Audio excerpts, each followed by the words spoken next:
The Pentagon is announcing that it's planning to increase its use of drones by about 50%. The Associated Press reports on this. The decision to add Army and civilian-operated missions to the mix was triggered because the Air Force, which had been running about 65 combat air patrol missions per day, asked to decrease that number to 60 because of stress on the force. But 60 patrols don't come close to meeting the demands of top military commanders facing growing security threats around the world. So they say that they're worried about increasing Russian aggression. So, for example, they point to Crimea, and also increasing Chinese aggression over some island disputes with Japan. Now, this is something we've actually spoken about a year ago, maybe, where there is a fight that's kind of heating up between the two of them, where they're both claiming that they have the rights to a particular island. And that can be a problem, and, things like that can escalate quickly. So the U.S. is saying, well, we got to keep Russia in check, we got to keep China in check, and they want to increase combat missions in the Middle East. They say, quote, under the plans laid out by senior defense officials, the Air Force would continue to provide 60 daily drone missions, while the Army would conduct about 16, and U.S. Special Operations Command and civilian contractors would do up to 10 each. The civilian contractors would fly surveillance drones, not the armed aircraft, but senior defense officials said they need at least a small contractor contribution in order to reach the total of 90 combat air patrols per day. Okay. Now here's the problem. The combat air patrols are bullshit.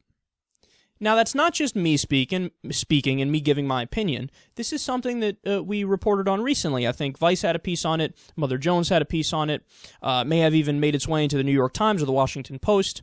But there are former drone operators who said, this isn't precise like they're telling you it is.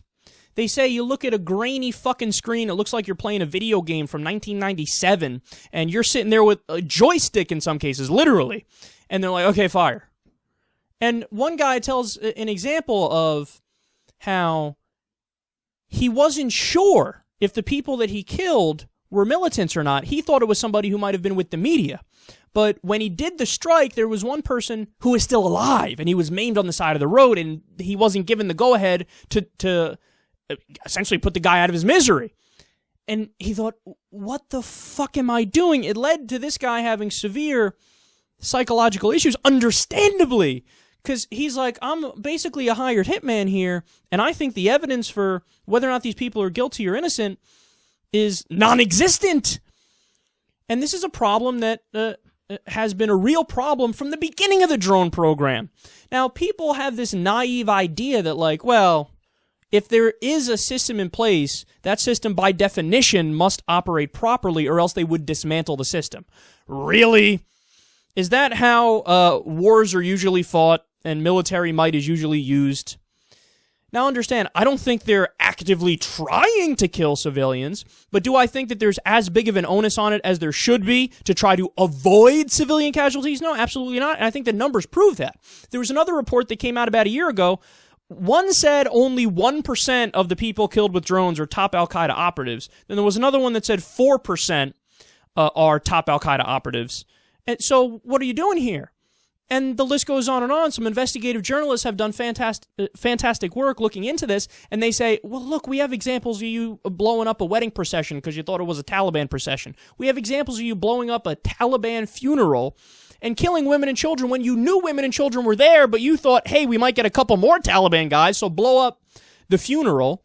And of course, what happens as a result of this? Further radicalization in the region, and that's when people turn to the Taliban, and they turn to ISIS, and they turn to al-Qaeda, and they say, look, I didn't like these guys, but now I'm under attack from the great Satan, the big bad Americans, and these are the only people that say they're going to protect me, so of course I'm going to go to them.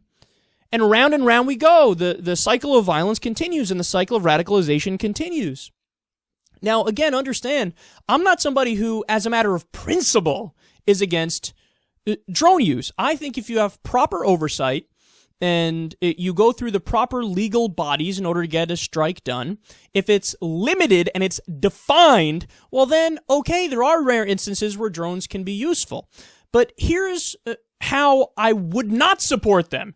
If you say we need to do a total of 90 combat air patrols per day, what does that even mean? We need to do 90 combat air patrols per day. Do you know that you're going to come across 90 militants? Do you know that those 90 militants are not going to be around civilians and you're not going to kill civilians in the process? Do you already have the intelligence laid out? No, what they're doing is they've made it a system, and when you make something a system, the system is going to try to continue itself and going to try to continue to get money and grow, because that's the nature of the way it works. That's the nature of the military-industrial complex. So when you say we need to have 90 combat air patrols per day, what you're saying is it doesn't really matter if we really have 90 militants to kill who are isolated. We're still going to go out there and we're still going to fly around and we're going to get paid for it, and we're probably going to be a little loose with our standards and loose with who we target because we've been all along. No, you need to stop this, man. Like I said, I'm not against drones in principle. You can have proper oversight. You can have limited defined missions, and that's a different story. But the way we do it now, with they're saying 90 combat air patrols per day, you're not helping. You're not making the situation better. Oftentimes, you're making it worse.